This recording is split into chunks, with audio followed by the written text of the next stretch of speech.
To the member for Braddon. Thank you very much, Deputy Speaker. I'm pleased to be able to speak on this motion because in my state and electorate there is bipartisan support for the opportunities arising from the defence industry, as evidenced by a motion that I wrote that was presented in the Senate and signed by Tasmania's Liberal and Labor senators and carried in the House of Representatives, spoken to last year, obviously only spoken to by Tasmanian Labor MPs because there isn't any Tasmanian Liberal ones. The honourable member for Fisher's motion, who unfortunately is not speaking on this motion, highlights that more needs to be done when it comes to investment in Australian defence industry. As the member states in his motion, Australia ranks 13th in the world for defence expenditure, but is only 20th when it comes to defence exports. When it comes to this area, the government needs to look no further than my state of Tasmania and my electorate for some of that capability. The Australian Maritime College, or the AMC, has researched and developed autonomous underwater vehicles, or AUVs. In August last year, the first of these AUVs was launched to support Australia's Antarctica program. This AUV is capable of diving up to 5,000 metres and operating underneath the ice. It is not too big a stretch to see how this research could transpose to the defence sector. The AMC has also secured a $3 million three-year research grant into marine research in partnership with the multidisciplinary university research initiative run by the US Department of Defence. In southern Tasmania, there are a number of industries with a defence capability in and around Prince of Wales Bay on the Derwent River. Incat has sold catamarans to the United States Navy. Taylor Brothers, who are specialists in marine accommodation, have successfully won contracts with the Australian Air Warfare Destroyers project and previously provided services to the New Zealand Navy.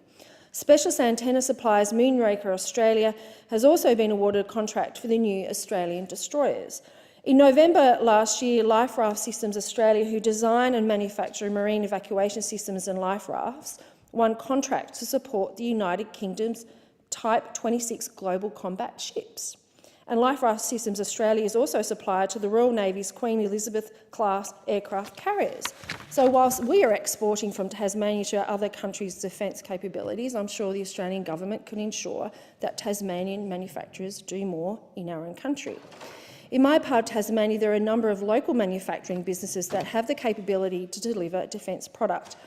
Local manufacturer Elphinstone partnered with Elbit Systems to construct new combat reconnaissance vehicles as part of the Land 400. While the bid was not down-selected, sadly, with most of it Australian content, to the next stage it did demonstrate the capability that exists in Tasmania and at Elphinstone. It certainly put Tasmania and my region on the defence manufacturing map. Another local manufacturer is Direct Edge of Burnie, that produces high-quality sheet metal manufacturing products that are exported throughout the world. Direct Edge has also completed maritime projects for the Tasmanian Government's Port Authority, TasPorts, and recently it was announced Rheinmetall, who had won the contract to construct the Land 400 combat reconnaissance vehicles, will be using Direct Edge as one of their small to medium-sized businesses in this project.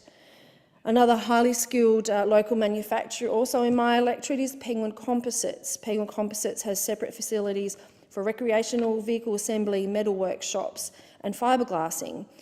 They have built igloos for Antarctica and they have worked with the Australian Maritime Safety Authority on the construction of small lighthouses. In October last year, Penguin Composites won a 3-year $8 million contract with Tullers Australia to build bonnets and various parts for the new Hawkeye project, protected army vehicles. It is clear, though, that more work does need to be done to bridge the gap between Australian manufacturers and the defence material that we need, and, of course, the defence material that we can export. I urge this government to continue to look towards Tasmania and my region when it comes to defence capability, and I know the Tasmanian Liberal senators and all of the Tasmanian Labor senators and members are on the same page with this. We have the skills, we have the capability. We have the stable workforce. We have an enthusiastic and innovative university and maritime college. We are geographically secure. We need those jobs. They are long-term and sustaining jobs. We just need more of the opportunity to show it. Thank you. I thank them.